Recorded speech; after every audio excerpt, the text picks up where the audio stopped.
Dalam dunia hari ini, kebebasan sering dijadikan alasan untuk melakukan apa sahaja.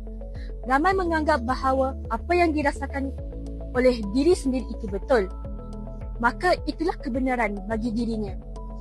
Cara berfikir ini dikenali sebagai pasca-modernism, iaitu satu fahaman yang menolak nilai mutlak. Video ini membincangkan bagaimana fahaman ini membawa kepada krisis nilai, khususnya dari perspektif Islam.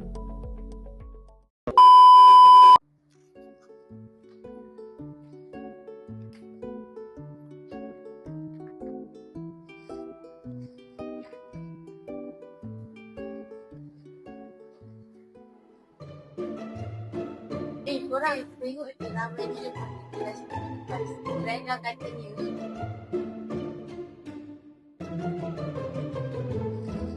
Serius? Alah, sekali-sekala je. Aku pun rasa penat minggu ni. Tapi kadang-kadang ramai orang buat tak semestinya betul.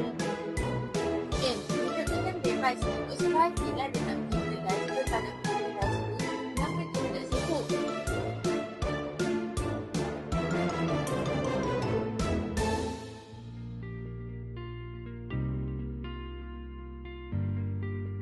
Korang perasan tak sekarang ni ramai orang fikir yang kalau dia rasa tu betul, itulah kebenaran.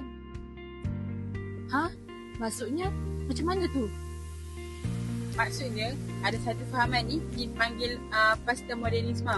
Fahaman ni dikata tak ada nilai yang mutlak. Baik dan buruk tu ikut tafsiran masing-masing. So kalau saya rasa pun tak salah, maksudnya tak salah lah kan? Kalau macam tu, salah tetap salah ke tak?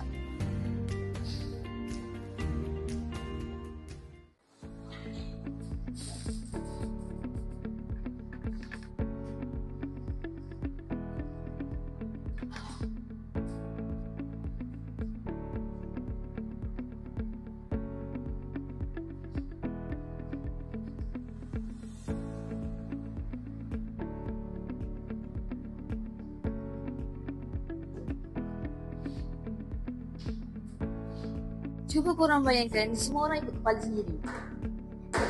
Tak ada yang betul, tak ada yang salah.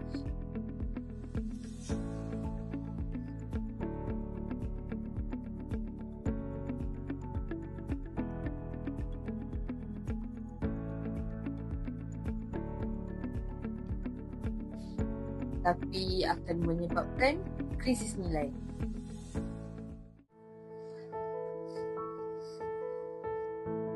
Aku baru sedar.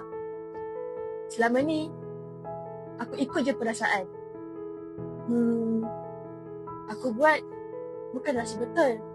Tapi sebab aku rasa macam tu. Bila semua orang bebas dalam perpaduan, nilai menjadi kabur. Inilah yang dipanggil krisis nilai.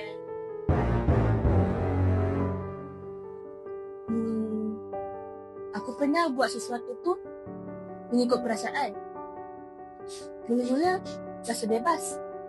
Lepas tu rasa kosong.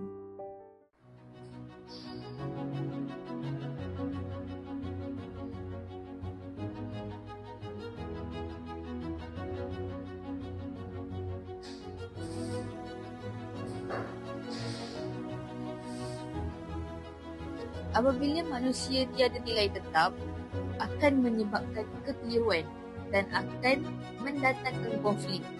Jadi, inilah dinamakan krisis nilai. Krisis nilai bukanlah benda kecil, tapi dia boleh merosakkan hubungan, disiplin dan kepercayaan dalam masyarakat. Bila nilai tak jelas, hidup kita akan jadikan kabut. Semua benda tak betul dan susah nak buat keputusan yang betul.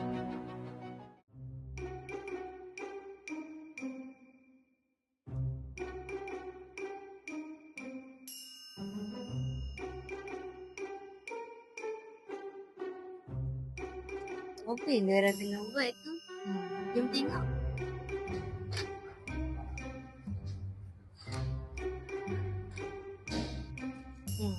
Apa yang kamu bincangkan ni memang berlaku dalam masyarakat kini. Islam, dia tak menolak kebebasan. Ustazah, saya dengar ke? Tapi Islam tak setuju. Semua orang bebas tentukan nilai sendiri kan?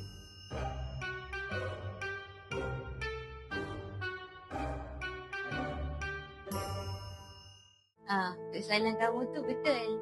Islam ajar kebebasan mesti berpandu. Tanpa berpanduan, manusia akan tersasar.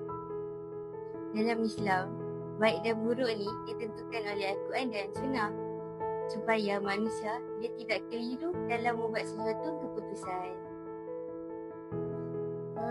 Baru saya faham. Ikut suka hati tu tak semestinya betul.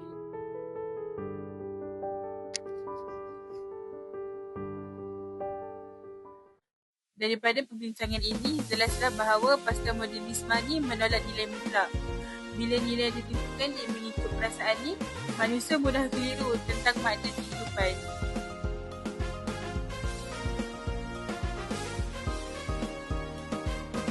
Pada awalnya, kebebasan tu nampak seronok. Tapi lama-lama buat kita sendiri yang jadi tak tentu arah. Bila keputusan tu buat mesti sekilas hidup mula hilang. Apabila semua nilai dianggap sama, akhirnya tiada satu pun nilai yang benar-benar dipegang. Jadi kesimpulannya, pahaman pasca modernisme ini boleh membawa kepada krisis nilai jika tidak dikawal. Sebagai seorang Muslim, kita perlulah berpegang kepada panduan Islam agar kehidupan menjadi lebih seimbang, berprinsip dan bermakna. Dan ini sahaja daripada kami.